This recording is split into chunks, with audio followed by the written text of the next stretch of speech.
Um, I've been on the board of this organization for a number of years. I've been the head of the board for the last 2 years, and we've always we've raised money in very traditional ways. Up until this year, we had hosted dinner party type events and all of the familiar kind of ways of soliciting private donations and things like that. For us, the frustration in that was that this organization, as a conservation organization and a community-based organization, is one of its really great strengths is that it's a partnership between professional conservationists like Luca and a community of people, in this case the Maasai people in southern Kenya, to work in collaboration on how to create a sustainable relationship with important ecosystems. And but in the fundraising that we were doing to support the organization, the partnership was much less evident. We were having a difficult time figuring out how to involve and engage the community in the fundraising that we were doing back here. Samson has come over a number of times and is a wonderful articulator of the issues, but we were looking for something a little more dynamic. So we have a corporate supporter in this global architecture firm called RMJM, and working with them to come up with more dynamic fundraising techniques. Someone in the RMJM communications team suggested, the Maasai are such great runners, Kenyans are such great runners. What if we fielded a team in the New York Marathon? And it was an idea that instantly got traction with everyone in our organization because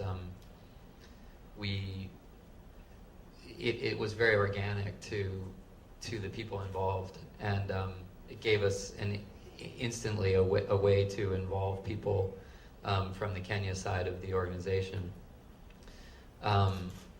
So that's what we pursued. We pursued then figuring out how do we maximize the idea of a team running for a good cause, and how do we build kind of a multi-pronged fundraising strategy off of the idea of a team running in the marathon.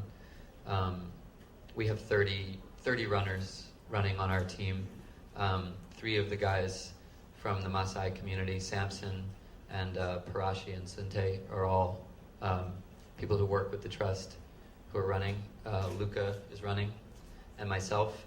Then we have runners from some of our corporate sponsors, from RMJM and from a company called AECOM. And we've pursued a fundraising strategy, a web-based strategy, really. We created a website for our team through which people could sponsor the runners individually or sponsor the whole team. We've pursued corporate sponsorships, had companies like Puma get on board in a very proactive way behind our team. And we've pursued kind of the most interesting experiment, I think, is that we've pursued a kind of a grassroots campaign through social networking tools like Twitter to try to engage lots and lots of people broadly in following the experiences of the guys here in New York and of our training, and contributing through small donations. And that's been the nature of our attack. Samson, can you tell us how your experience has been here in New York, how it's perhaps been different than the other times you came? My experience here this time has been great. Still, there's a difference between, obviously, where I'm coming from, Kenya, and New York. The building to me is still huge. I cannot relate with something that I've seen in my country. This time around, I get to meet a great man. I always mention most of the time to people. David Blame. He's have been doing so much amazing things and exciting to me, and it's hard to express. It's really a magic that if I take him back to my country, they will say this is like a witch doctor. Also, I'm a little bit concerned on this run about the weather and the paved road, but this time round things have been okay so far. And I'm very glad that I'm going to participate in this running actively, not like the other time when usually I come and we have a cocktail dinner and things like that, but this time I'll hit the road personally. Luca, can you tell us just how all of the attention from this initiative will benefit or help the trust moving forward? What sort of impact will it have? I think it already had it in a way, like Edward explained. These organizations started very small, in a way, just in the network of people who came visit the camp in Kenya that led to the creation of the trust. And seeing that we moved ahead and trying to spread the message and involved an incredible number of people, this initiative, Twitter of Edward, has been incredible, very impressive. And I think the impact has already been with the communities. This is the first time that they can relate with something that is not away from them.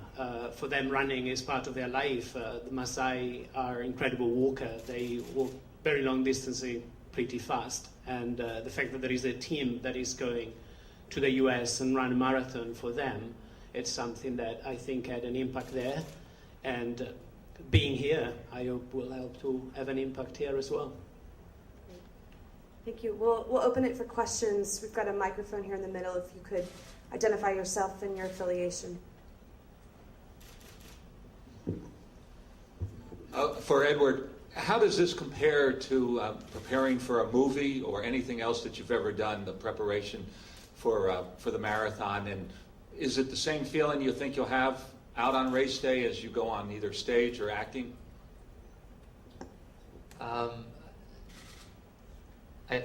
think that no. I think that I've been doing my day job long enough now that the butterflies kind of fly in formation. You know, I think this is much more adrenalizing than any of the work I've done professionally in a while. I think I think it's like it's a little bit comparing apples and oranges. I think the kind of work you do to prepare for a film or a play is a strange combination of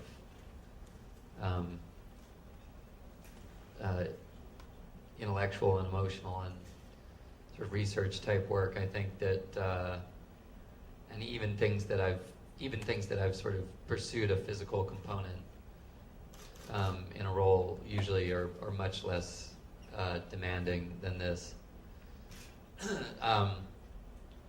So I think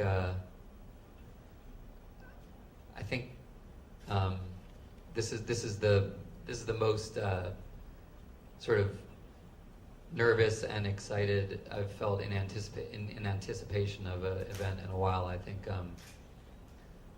we took the guys out and drove the course the other day because I think we thought it would benefit them to see what the nature of the course really was, and I succeeded in terrifying myself. I'm not sure it was a good move for me psychologically at all. But it was. I think it's. We're all excited about it. I think most of us are first timers. There's a couple veterans on our team, but most are first timers, and so I think it's fun. There's a team sense of nervous anticipation, and everybody's trading emails furiously with all of our latest wisdoms and tips that are gonna save us in these last few days.